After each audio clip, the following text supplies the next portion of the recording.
Chers frères en Christ, je vous salue dans le nom de notre Seigneur Jésus-Christ.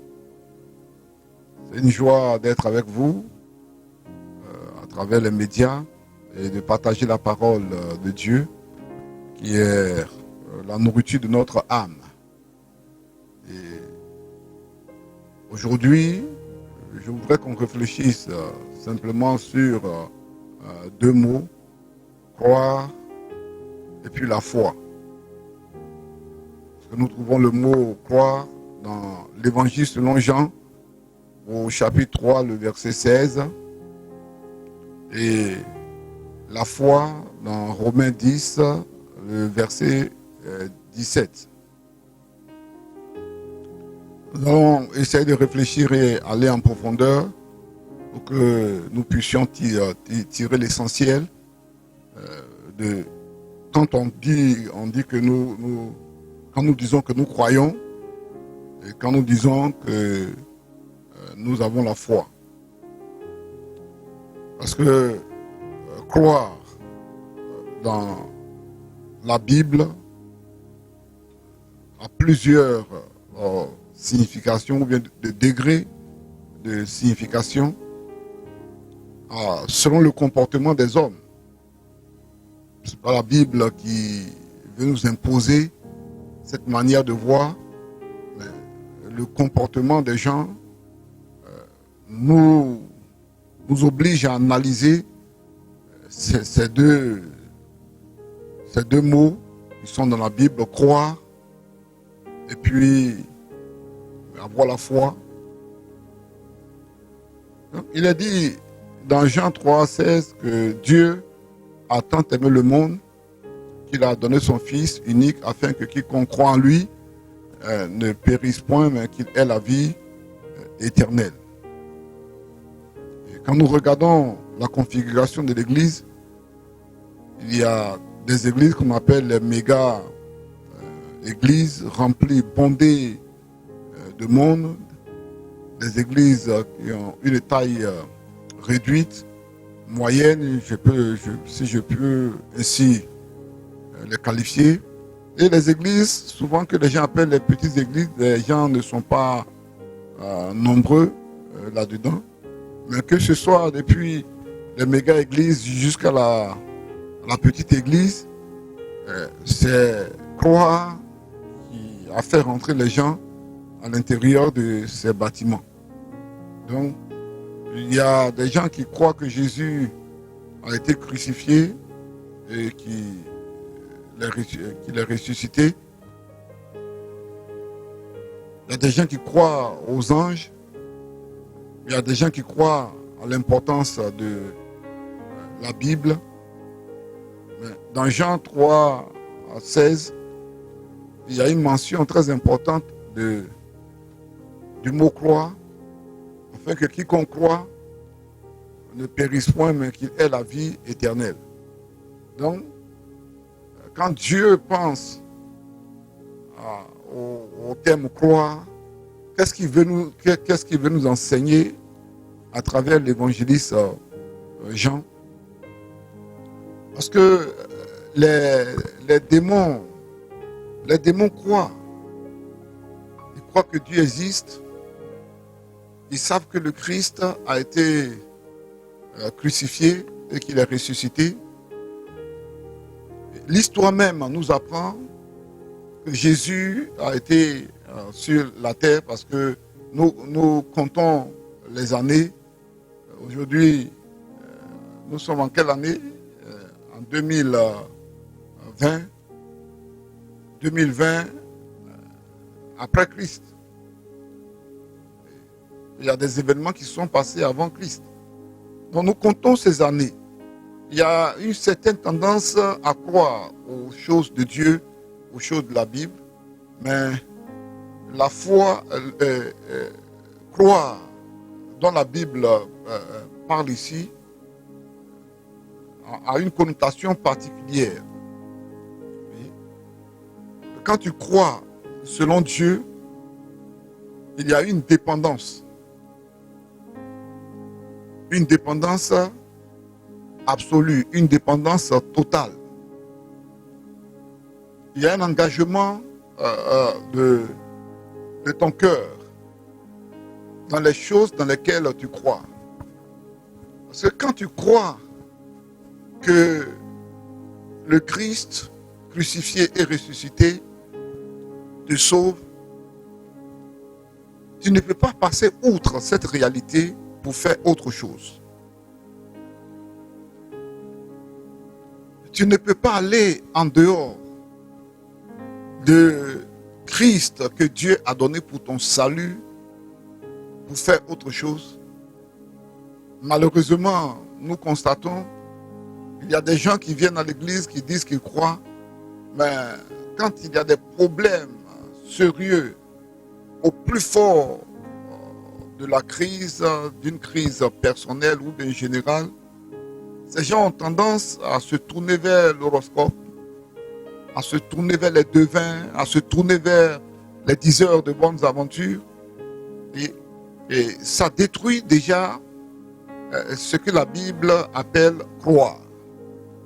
Parce que pour les Écritures, pour Dieu, la personne qui croit dépend absolument de celui en qui, ou bien de ce en quoi il a mis sa confiance. Et c'est à cela que nous voulons appeler les croyants qui se détachent de cette mauvaise manière de croire. Cette croyance intellectuelle, cette croyance d'adhésion à une vérité, c'est-à-dire on accepte que le Christ a été crucifié, on accepte, et donc on croit, mais il n'y a pas encore d'engagement, il n'y a pas encore de détermination, il n'y a pas encore de choix qui est fait. Donc, dans cette période de la fête de Pâques, c'est vrai que nous n'allons pas avoir un rassemblement à cause de la situation que nous vivons, mais ceux qui croient dans le Christ vont poser un acte, c'est la séparation des choses de ce monde, la séparation des fausses croyances, la séparation des fausses interprétations de la parole de Dieu. Celui qui croit dans le Christ ne peut pas avoir une autre manière d'interpréter la parole de Dieu. Parce que en interprétant la parole de Dieu d'une autre manière, tu te sépares de la croyance véritable. Il y a une dépendance vis-à-vis de Dieu. Si tu crois dans quelque chose dans lequel Dieu ne t'a pas prévu, il n'a pas prévu ta bénédiction, il n'a pas prévu ta protection, et tu crois que Dieu peut faire telle chose alors que Dieu n'a pas prévu faire telle chose, mais c'est toi qui te trompes. Et c'est toi-même qui vas aller vers le découragement. J'insiste sur le mot la dépendance. Dépendre de ce en quoi, de celui en qui nous avons confiance, le Christ, que Dieu a donné pour notre salut. Et les paroles qu'il a prononcées, dans lesquelles nous croyons, c'est à travers ces paroles-là que nous avons la vie avec Dieu. Si tu me dis que tu crois en Dieu, je te demanderai dans quelle parole tu crois. Qu'est-ce que Dieu t'a dit? Dieu t'a-t-il dit quelque chose? Parce que si tu crois dans la crucifixion et la résurrection de Jésus, si tu ne dépends que de cela, tu ne t'appuies que sur ça pour ta vie est assurée. Il n'y a aucun problème dans ce monde qui va détruire la crucifixion et la résurrection de Jésus. Il n'y a aucun démon qui puisse annuler la crucifixion et la résurrection de Jésus. Il n'y a aucune personne sur la terre, quelle que soit son degré d'autorité et de contrôle, de mainmise sur les autres êtres humains sur la terre, ne peut annuler la crucifixion et la résurrection de Jésus-Christ. C'est un fondement sûr pour notre salut. Voilà pourquoi la Bible établit une relation entre le salut et la croyance, afin que quiconque croit ne périsse point, mais qu'il ait la vie éternelle. Parce que Dieu a mis la vie éternelle dans la crucifixion et la résurrection de Jésus-Christ. Si tu peux t'appuyer seulement que sur ce que Dieu t'a dit, sur ce que Dieu t'a donné, les voies que Dieu a préparées pour toi, ce que Dieu veut que tu saisisses, si tu peux t'appuyer seulement que sur le choix de Dieu, il y a l'assurance du salut. Voilà pourquoi il est dit, afin que quiconque croit ne périsse point, mais qu'il ait la vie éternelle. Et je voudrais parler de quelque chose dans la croyance. Quand il y a des événements, les gens commencent à dire que le retour de Jésus est proche, le retour de Jésus est proche, et on constate 20 ans, 50 ans, bon, mais le Christ n'est pas arrivé. Vous voyez? Les gens font des interprétations des événements qui ne sont pas des événements que Dieu a prévus pour le retour de Jésus. Il est dit que personne ne connaît l'heure, personne ne connaît le jour. Et c'est à cela qu'il faut s'attacher. Pour ne pas faire des interprétations pour se décourager. On remarque que dans ces derniers temps, les gens n'enseignent pas trop sur le retour de Jésus, ce thème qui était à la mode dans les années 80. Dans les années 80 et 70, après les grandes évangélisations, vers 75, à partir de 75 et autres, mais le sujet du retour de Jésus était en vogue. Parce que les gens croyaient qu'il allait à revenir dans ces temps, et dès qu'ils ont reçu l'évangile et qu'ils ont la capacité d'interpréter quelque chose, ils croyaient. Vous voyez? Donc, ce n'est pas une croyance fondée. Voilà pourquoi la foi se fonde, la croyance se fonde sur ce que Dieu a dit en vue du salut. Et comme j'ai dit, il y a une relation entre la foi et croire. Dans Romains chapitre 10, le verset 17, la foi vient de ce qu'on entend, et ce qu'on entend vient de la parole de Christ. Vous voyez? Si nous voulons considérer la manière dont la chose a été formulée, on peut essayer de voir une simple taxonomie. Je veux pas taxonomie, je veux parler d'un tableau, de degrés qu'on peut observer. Déjà au bas de ce tableau, il faut entendre la parole de Dieu. Il y a l'écoute de la parole de Dieu. Le fait d'écouter simplement, le fait d'entendre un prédicateur prêcher, c'est vrai, ça fait partie de la foi, mais ce n'est pas l'ensemble de la foi. Parce que l'auditeur doit faire un deuxième pas. Il doit comprendre ce qui est dit, soit dans la Bible, ou bien ce qui est dit par le prédicateur, ou bien ce qui est dit par celui qui dirige une étude biblique et qui tire les conclusions. Donc, il y a l'écoute de la parole de Dieu il y a la compréhension. Parlant toujours de la foi, la compréhension de ce qui est dit.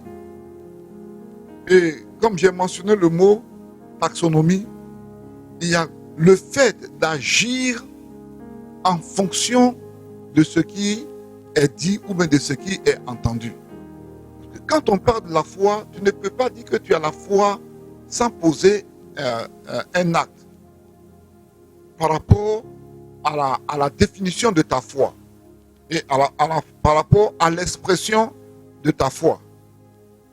Par exemple, les enfants d'Israël sortis du pays d'Égypte, ils croyaient en Dieu. Mais croire en Dieu, ce n'est pas avoir foi en Dieu, ce n'est pas une foi vague. Il faut entrer, il faut aller à Canaan. Et quand il s'agissait d'aller à Canaan, les mêmes enfants de Dieu, peut-être qu'ils diraient qu'ils ont foi en Dieu, nous allons faire ce que Yahweh nous dit, ne pouvaient pas aller à Canaan parce qu'ils n'ont pas accepté la parole de l'Éternel. Ils ne sont pas passés par ces trois choses que je viens d'expliquer, le fait d'écouter, le fait de comprendre et le fait d'agir. En mettant ces choses, ces trois choses ensemble, on parle de la foi. Ne dis jamais que tu as la foi si tu ne peux pas agir par rapport à ce qui a été dit, à ce que la parole de Dieu a dit. Tu as la foi dans quelle parole? Et on te demandera dans quelle action as-tu posé qui prouve ta foi? Quelle action as-tu posé par rapport à ceux dans lesquels tu crois? Tu crois dans une parole, mais il n'y a pas un acte qui a été posé en relation avec ce que la Bible dit.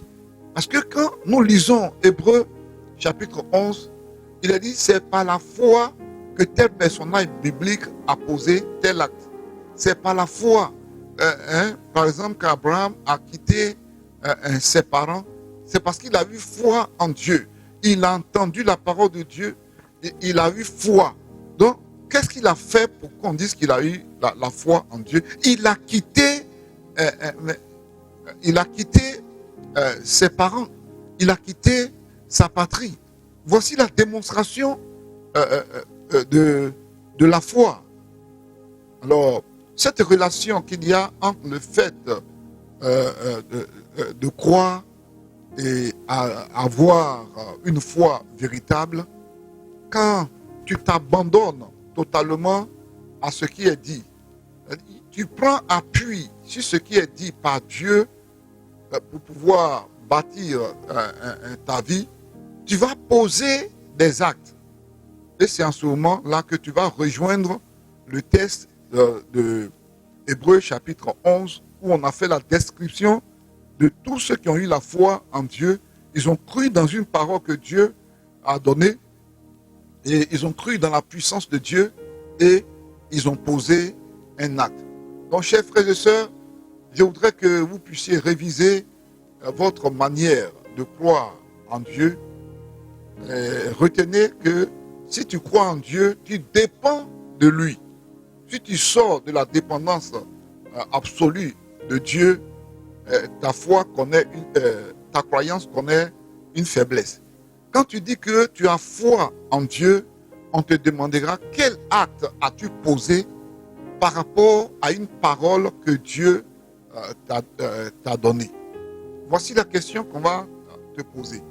Alors, je voudrais que vraiment Dieu vous bénisse et qu'on puisse comprendre la parole de Dieu dans cette période de Pâques et qu'on puisse bien célébrer l'Éternel en croyant et en ayant foi en lui, c'est-à-dire en dépendant de Dieu et en posant des actes par rapport à la parole de Dieu que nous entendons.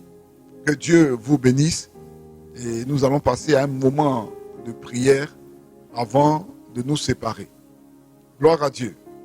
Gloire soit rendue à l'Éternel. Au nom de Jésus. Au nom de Jésus. Je voudrais faire la démonstration de ma foi, la démonstration de ma croyance en l'Éternel. Donc, je veux dépendre absolument de toi.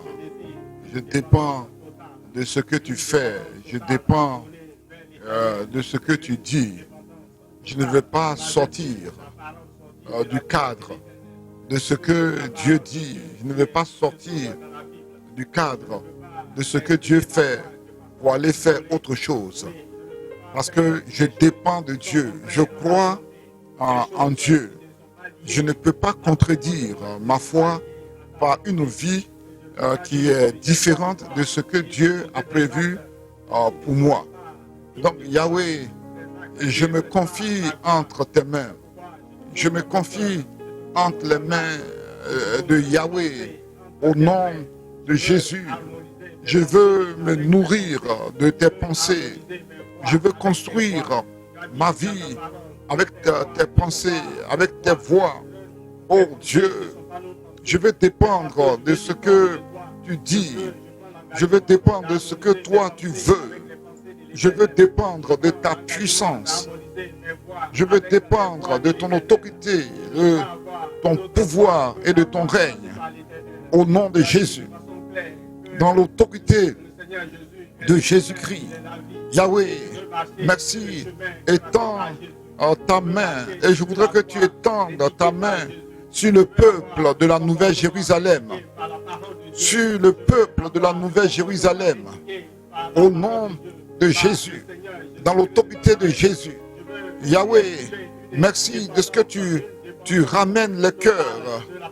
Il ne faudrait pas que les gens aient une foi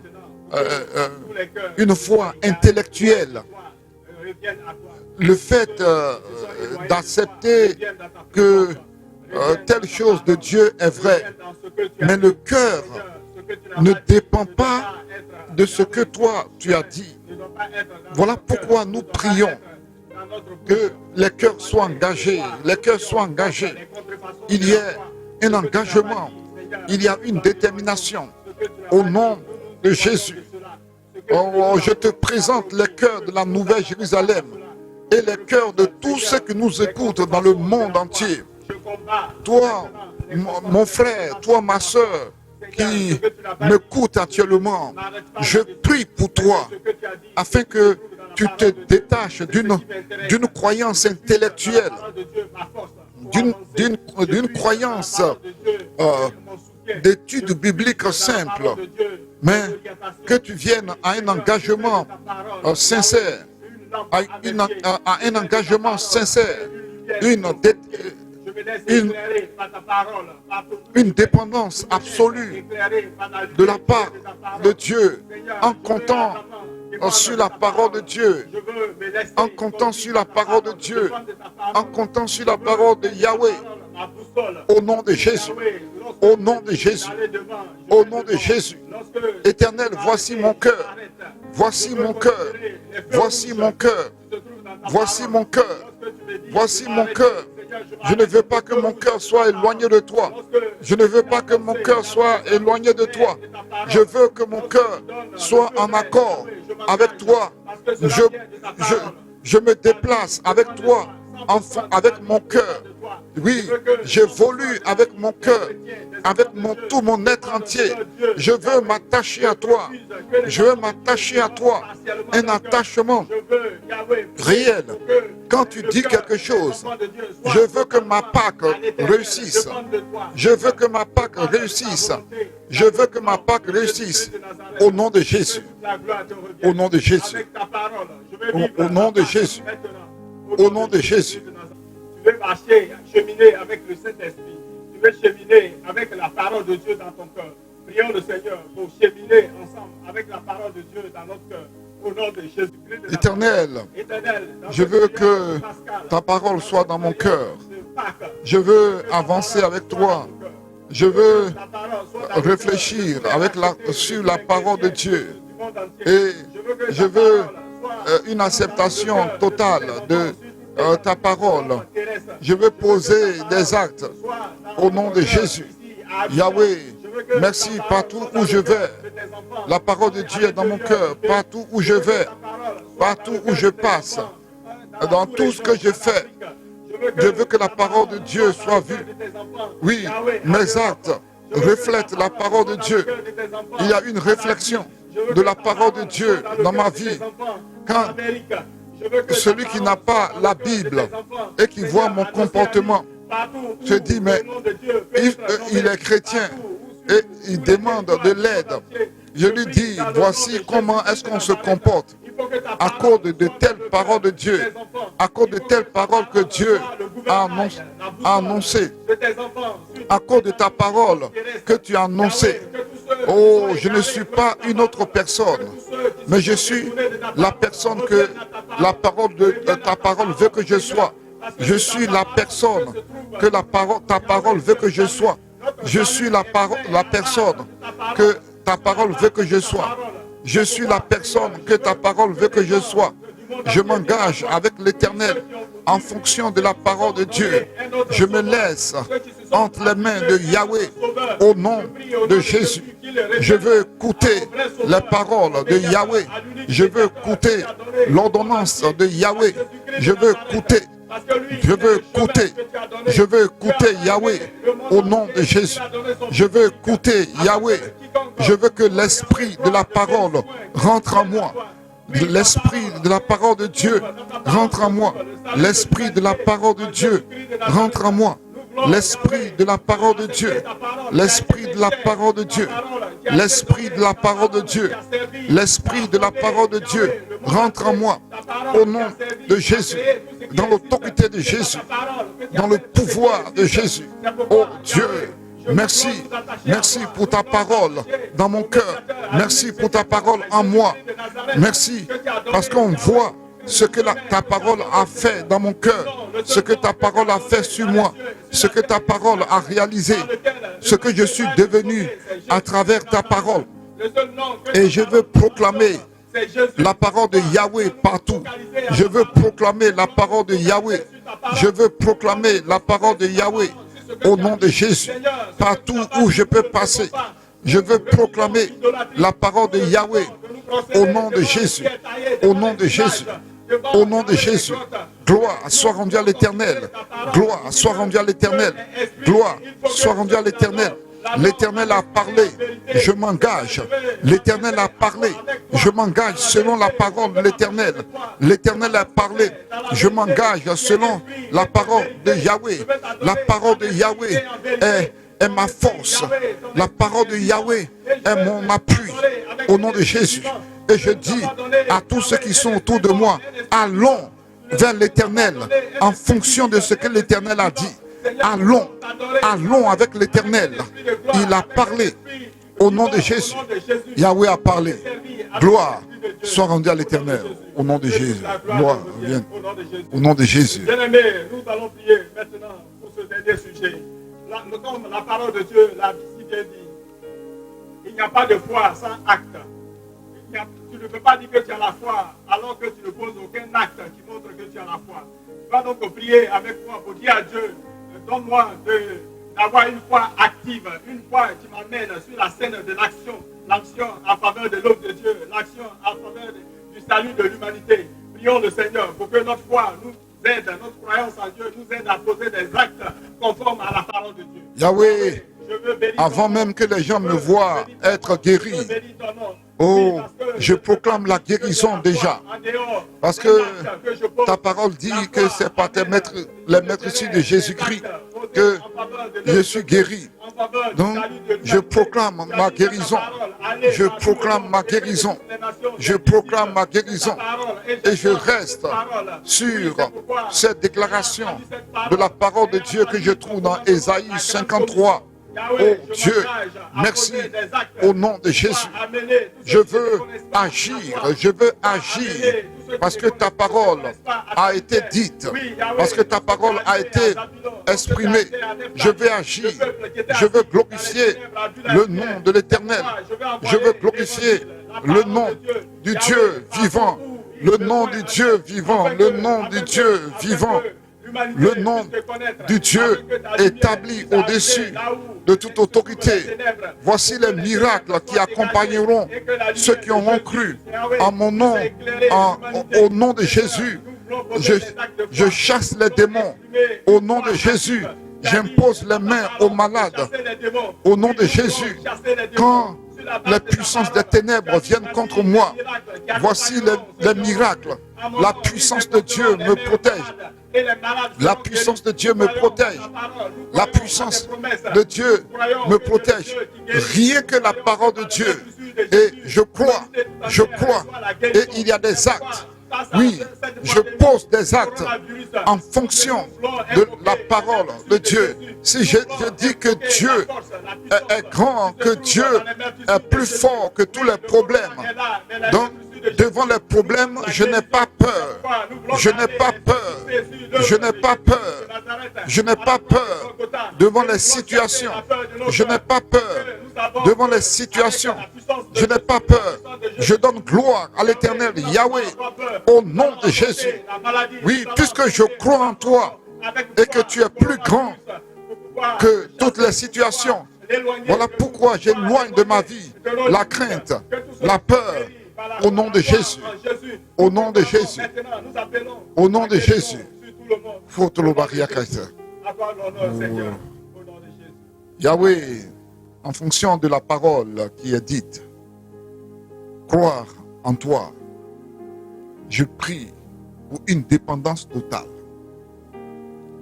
Que les cœurs des chrétiens de la Nouvelle Jérusalem et les autres chrétiens qui ont écouté ce message et d'autres internautes qui ont été touchés par ce message, que leur cœur dépende de toi et de ta parole. C'est ce qui constitue la croyance au nom de Jésus. Et il n'y a pas de foi tant qu'on n'a pas posé un acte en fonction de la parole de Dieu. Voilà pourquoi je prie et pour que les chrétiens soient engagés à poser des actes selon que Dieu a parlé, selon la déclaration de la parole de Dieu. Et je dis aux chrétiens, allons avec Dieu, en parlant comme Caleb et Josué, allons, Dieu nous a donné Canaan, allons, croyons que nous sommes guéris par les maîtrises de Jésus, croyons que nous donnons notre dîme et Dieu nous bénit. La pauvreté ne va pas venir dans notre camp, mais nous nous engageons à servir Dieu. Oui, proclamons la bonne nouvelle. Voilà, voici les signes, voici les miracles qui accompagneront ceux qui auront cru. Voici les bénédictions qui accompagnent ceux qui ont foi en Dieu. Ayons foi en Dieu. Posons des actes de la foi. Yahweh, étends ta main sur les chrétiens, que ce soit de la Nouvelle Jérusalem et d'ailleurs, et que leur bénédiction soit une réalité en fonction de la croyance et de la foi en ta personne, en la personne de Jésus-Christ, au nom de Jésus-Christ. Amen. Bien-aimés, que Dieu vous bénisse. Vous pouvez m'appeler au 07 74 05 et 22. Et voilà. Si vous voulez soutenir cette œuvre, c'est en même temps le numéro Orange Money par lequel vous pouvez envoyer de l'argent. Il y a aussi un autre numéro 49 32 68 73. 49 32 68 73. Vous voyez MTN aussi pour ceux qui ont MTN 06 99 80 25. 06 99 80 25. Bien sûr, vous avez des numéros Move. Donc, sur le Move, allez au 40 64 16 06. 40 64 16 06. Oui, vous allez écouter ce message sur Facebook, sur la page Docteur Coutouan Claver. Et voici le message qui est devant vous. Vous allez sur YouTube, vous tapez Claver Coutouan. Et vous avez la bénédiction de l'Éternel avec vous. Que Dieu vous bénisse. Nous sommes ensemble. Je vous ai parlé de notre projet de ministère où on va faire les prières après le corona dans les grandes capitales comme Dubaï, comme New York, New Delhi, Sydney, et, Montréal. Vous voyez, bon, il y a de grandes capitales. Que Dieu vous bénisse et qu'on soit toujours ensemble pour la prière.